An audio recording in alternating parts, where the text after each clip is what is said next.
तो gift Nifty subdued से शुरुआत करने के इंडिकेशंस देता हुआ एशिया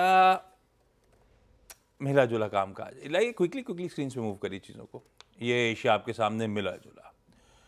वीकेंड पे जो यूएस का हैंडओवर था वो भी मिला जुला है। डाउ 1/3% दबाव, नैस्डैक 0.5% के आसपास की मजबूती। आज सुबह के फ्यूचर्स में मत जाइए क्योंकि अभी तो वहां पे कोई खास कामकाज ही नहीं है। यूएस के मार्केट्स आज शाम को कामकाज नहीं करेंगे वॉशिंगटन बर्थडे के चलते।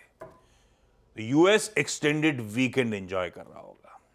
वो मिला जुला सेशन फ्राइडे का आपकी स्क्रीन पर था। डाउ गिरा, नैस्डैक चला। फ्राइडे को दरअसल रिटेल सेल्स के यूएस में नंबर्स आए। हाँ, नंबर्स तो कमजोर थे। 0% के आसपास की एक्सपेक्टेशन के सामने -0.9% रिटेल सेल्स जनवरी की आई। पर उस डिक्लाइन का, उस खराब नंबर का बहुत ज्यादा असर ये नहीं कहना चाहिए कि यूएस के मार्केट्स में नजर आया। ठीक था, सबड्यूट सा सेशन था। एक्सटेंडेड वीकेंड से पहले वो ऐसे ही ट्रेड हुआ। पर पिछला हफ्ता इंटरेस्टिंग रहा। डाउ 0.5% से ज्यादा उछला, एसएनपी में 1.5%, नैस्डैक में 2.5% के आसपास का वीक ऑन वीक उछाल। अपन तो धुल रहे थे। वीक ऑन वीक मैंने दिखाया था कुछ देर पहले। यूएस में तीनों बेंचमार्क्स बढ़िया मजबूती के साथ ट्रेड कर रहे थे और सेंटिमेंट सुधरे इसीलिए थे क्योंकि ज्यादा क्लैरिटी आती हुई प्रेसिडेंट डोनाल्ड ट्रंप के टैरिफ प्लान को लेकर, क्योंकि उन्होंने 1 अप्रैल की डेट पहले ही स्पेसिफाई कर दी थी, तो क्लैरिटी आई, उससे एक रिलीफ प्ले आउट हुआ। दूसरा इंपॉर्टेंट डेटा पिछले हफ्ते आया था इन्फ्लेशन का प्रिंट। पहले तो सीपीआई खराब लग रहा था, पर वो पीपीआई यानी कि wholesale inflation month on month cool off हुआ, थोड़ा कॉन्फिडेंस बढ़ा। इनफैक्ट मैं पढ़ रहा था वो जो सीपीआई के नंबर्स आए थे उसके इंटरनल्स भी इंकरेजिंग है। वो पार्ट ऑफ द सीपीआई जहां पे पर्सनल कंजम्पशन एक्सपेंडिचर की कुछ रीडिंग्स मिलती हो, वहां पे कूल ऑफ हो रहा है। पीसीई के नंबर्स इस महीने के एंड में आने हैं, उन नंबर्स को फेड देखता है, ना कि ये सीपीआई और पीपीआई। तो पर्सनल कंजम्पशन एक्सपेंडिचर की होप्स ये हैं कि वो कूल ऑफ हो रहा होगा या बेहतर प्रिंट इस महीने के एंड में आ रहा होगा। ये रीडिंग थी इन्फ्लेशन की डेटा की। तो टैरिफ और इन्फ्लेशन की रीडिंग दोनों थोड़े से इंकरेजिंग थे, इसलिए पिछला हफ्ता फिर भी बेहतर करता हुआ नजर आया। अच्छा, डेटा तो और भी आया। जनवरी का आईआईपी आया, एस्टिमेट से कहीं बेहतर। यूएस में 0.9% बढ़ने की बात हुई थी, 2% साल दर साल बढ़ा।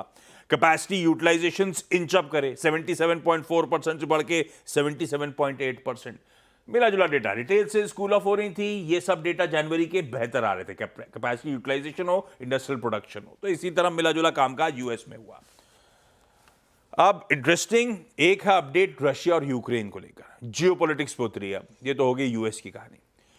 सीनियर ऑफिशियल्स ट्रंप एडमिनिस्ट्रेशन के कह रहे हैं रशिया और यूक्रेन के साथ पीस टॉक्स की शुरुआत, वो निगोशिएशन की शुरुआत जल्द वो लोग सऊदी अरेबिया में करेंगे इन द कमिंग डेज। अब इसका क्या मायने, इस हफ्ते हो रही है, जब भी हो रही है, आने वाले समय में ये पीस वार्ता की शुरुआत होगी।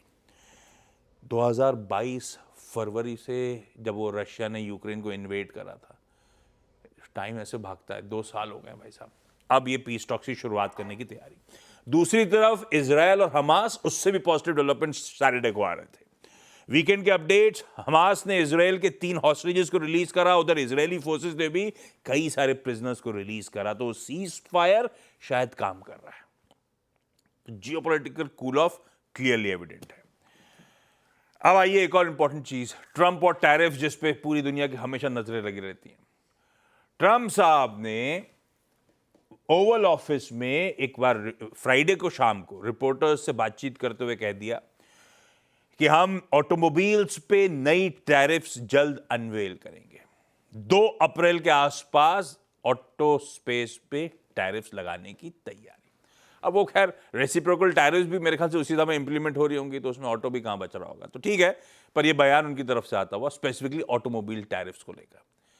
अपने को थोड़ा सा घबराने की बात है। अपने ज़्यादा तो जो ज़्यादा बड़े एक्सपोर्टर्स हैं यूएस को, मेरे ख्याल से दक्षिण कोरिया हुआ, जापान हुआ, यूरोपियन कुछ कंट्रीज हुई, उनके लिए ज़्यादा बड़ा सरदर्द हो जाता है।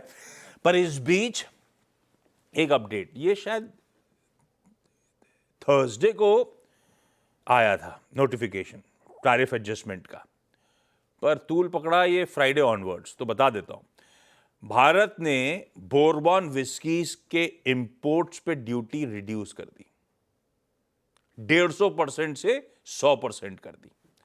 बाकी सारी इंपोर्टेड लिकर्स की अदर कंट्रीज से तो ऊपर ही रहेगी, 150% पे सिर्फ बोरबॉन, जैसे स्कॉच होती है सिर्फ स्कॉटलैंड की, बोरबॉन होती है सिर्फ यूएस की, तो लार्जली सिर्फ यूएस को बेनिफिट पहुंचाने की कोशिश हो रही है, जिम बीन वगैरह जैसे ब्रांड्स को। तो सिलेक्टिवली यूएस पे हम लोग पहले बजट में कुछ अनाउंस कर चुके थे, अब ये भी हम कर रहे हैं। तो इंपोर्टेड लिकर पे टैरिफ रिडक्शन तो इंडिया धीरे धीरे कर रहा है, वो कितना ट्रम्प साहब को खुश कर पाएंगे पता नहीं। सुबह सुबह जापान के नंबर्स आ गए, जीडीपी बढ़िया है, एक्सपेक्टेशन थी 0.3% बढ़ने की, 0.7% जापान का जीडीपी इंच अप करता हुआ, बढ़िया एक्सपोर्ट्स में जंप था। खैर, जापान का मार्केट एक बार दिखा दीजिएगा इस समय कैसा मूड दिखा रहा है, वो निकेई खुद भी फ्लैट है वैसे। यह है ग्लोब के समीकरण।